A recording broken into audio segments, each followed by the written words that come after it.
the handle extension surgery actually came out pretty good. I was able to extend it maybe about an inch here, and that's really going to help me with the door skin on, because I did need to extend it. It's going to stick out past this lock catch here. It's just going to stick out long enough to catch these scrub screws on the new handle here, and this came out pretty good. So the driver's side, I did do a set screw on the very tip of this handle here, but it fits so tight. I actually hit it on with a rubber mallet, so I didn't opt out to do a set screw in this one. I just think it will not fall off. It's on there pretty good. The other one, I keep the set screw on the inside so you can't see it, so it looks like exactly the same as this one. And I offset these. You can see the bar here, it is offset a little bit, mainly so if it was flush against the door, you wouldn't get your hand back there. So once it's on the latch, it sticks out just enough you can grab it without busting your knuckles on the well, I guess you wouldn't bust your knuckles, but you're not going to hit your knuckles on the skin here. Now, if you were paying attention in the last video, if you did happen to watch it, I don't care if you do or not, but I already did that skin on that door, and I filmed some of it, not much. I'll throw it in here. So the easiest way, really, I could just pull that one off and just lay it on another piece of aluminum and trace all the holes, and I'm sure it would fit almost, probably 90% it would fit. But a little more challenging here. I'm just gonna kind of copy that the same way I did, but do it without cheating, if that makes sense. The top holes here, I did 3.5 inches apart, and when I was making the first door, I made a boo-boo, and I made this one, I don't know, 5 inches, but I replicated it on that side, so the spacing does match. Between the steering wheel, you can see that gap is bigger than the rest of them, so it will match to an extent. The side ones here are going to be 3.5, and this is complicated because you could do the whole top in one go, but the door has a concave here, like a bend. So if you do all your holes right off the rip and then you go to screw it in, it's probably not going to fit, because when it sinks in, it also buckles on itself. So you really just want to do a couple, like 2 holes at a time, bolt it in, drill your next set of holes, bolt it in. It's really time consuming. So it's like you do a couple of screws and you end up taking a whole panel off just to do it again. And now I'm at a point where I got to do these 2, and you don't want to do the bottom ones yet, because I have a crash bar right here. I want to do these next so it sucks the panel in. You want to do these bottom ones last. That'll tie it off. And then after that, all said and done, you got to take a marker and scribe the back of this, and then you got to bring it over to the bandsaw and cut it over there. That side, you might have noticed it in the last video. I don't really know. I got to just clean it up a little bit. But somewhere along the line, it got a little wonky right there, a little swoop. But I'm confident I can just kind of grind out a little on the top here and the bottom and make it look flat again. I kept the flat edge of the steel up on the top here, because that is a true factory flat edge. It's the same thing on this side. So the only cuts are on the very bottom where you can't see, and the inlay, well, the inner where you can't really see, but now you can see it, so now you know. Yeah, so that's pretty much it. I'll get back cracking on this. I might film a little more. I don't really know. You get the idea. You have to do a couple screws at a time and then pull it apart, do your rib nuts, bolt it back together, and hopefully they all sink in, if that makes sense. All right, cool.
so we're nearly there.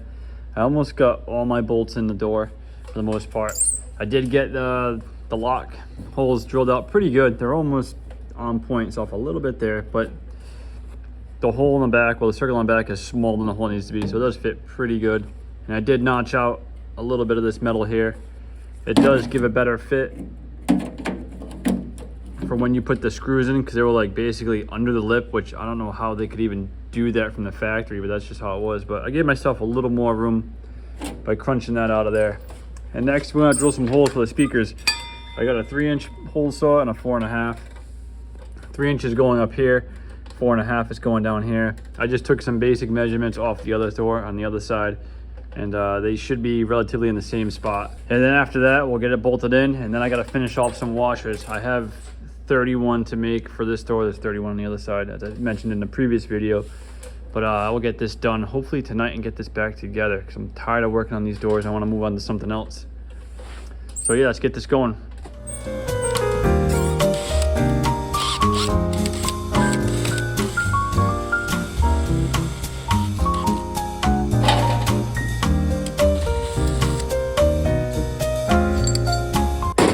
Actually, you know what you want to do first before you hit this with the hole saw?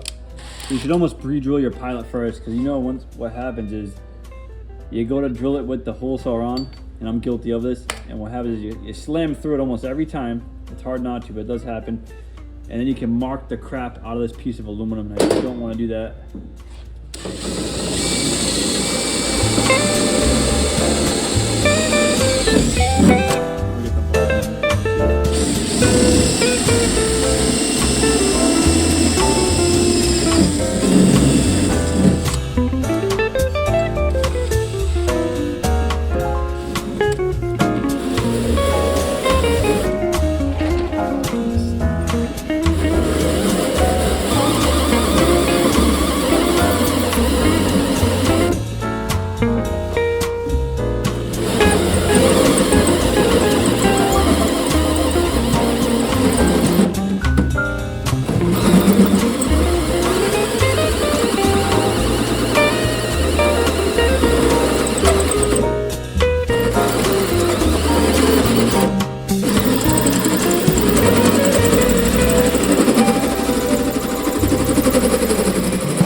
If you were wondering what that piece of metal is behind the door is, there's like 2 squares, one right here and one right here. It's basically just so I can mount the door speaker. That's all it's there for. All right, now that I have these holes drilled, let's take a look at these speakers. First off, we got this tweeter here. I got it from Amazon. I got 2 of them, and mainly it has like a machined surface, which I like because I'm not putting covers on these. So I think that'll look pretty cool as is. It's only 120 watts.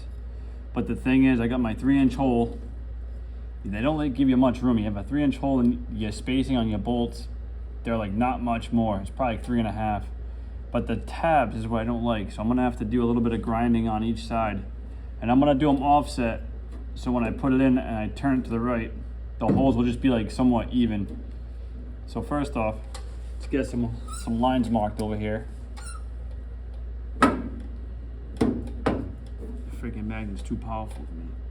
Here we go.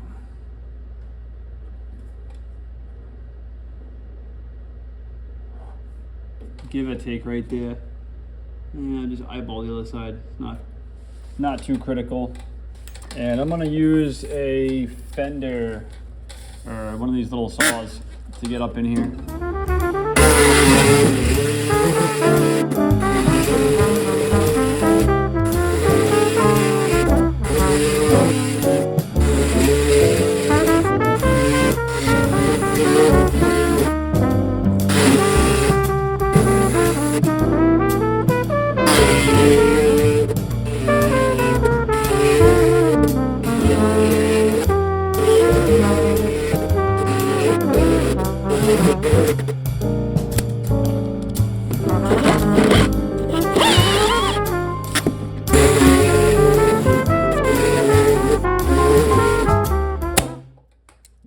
I put the tabs on the side of the speaker like that. It's kind of annoying, but it's what you get for cheap speakers online. But it should do the trick. I'm not trying to make the loudest system here, but I just want to be able to hit the radio when I drive the car. So you can see the tabs here. I think you can see it anyways. And see how the hole's like off-centered? So I want to mount it so they look somewhat uniform right there. Just leave that right there. See if we can get this marked up. I'm thinking right there. There's a lot of side movement here, but let's try right here real quick. See what we get.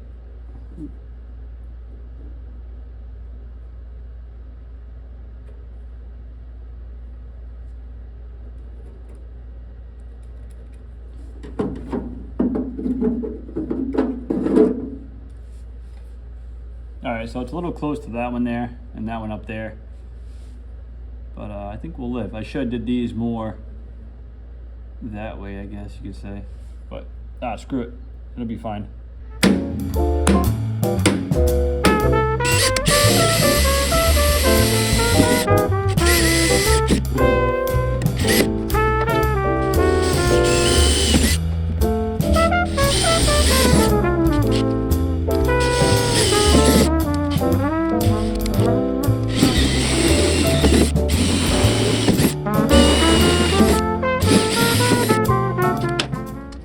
So I am using M5 bolts for these speakers, and the holes aren't big enough in the speaker, so I will just drill them out real quick. Hopefully not into my hand.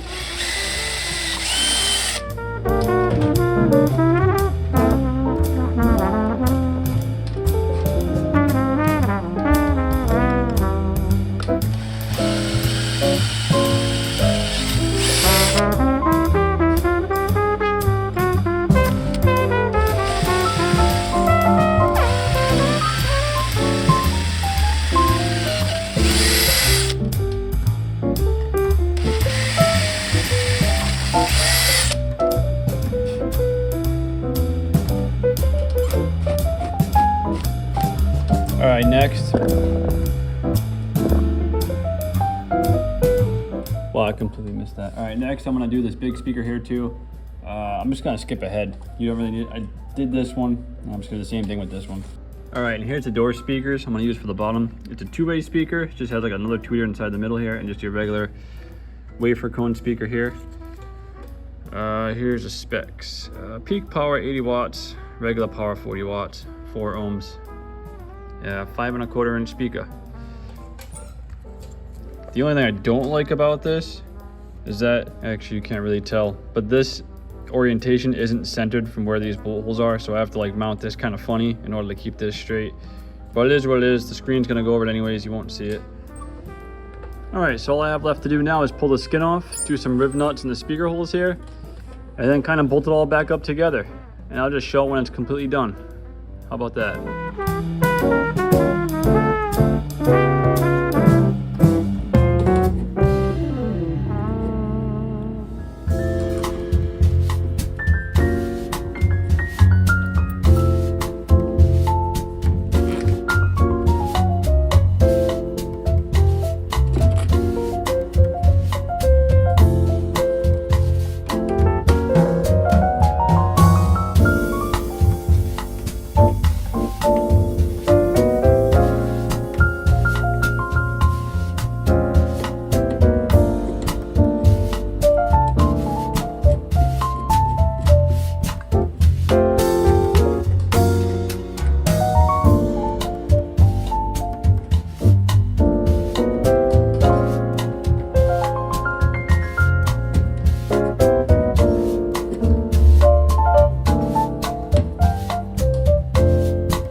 right, guys, that's gonna do it for this video. The doors are nearly complete. I'm pretty happy with how far I am with them now. These took basically a couple of weeks, and I'm just tired of doing door stuff, but I want to leave it here. This will get me going. And thanks for watching. Come back next time.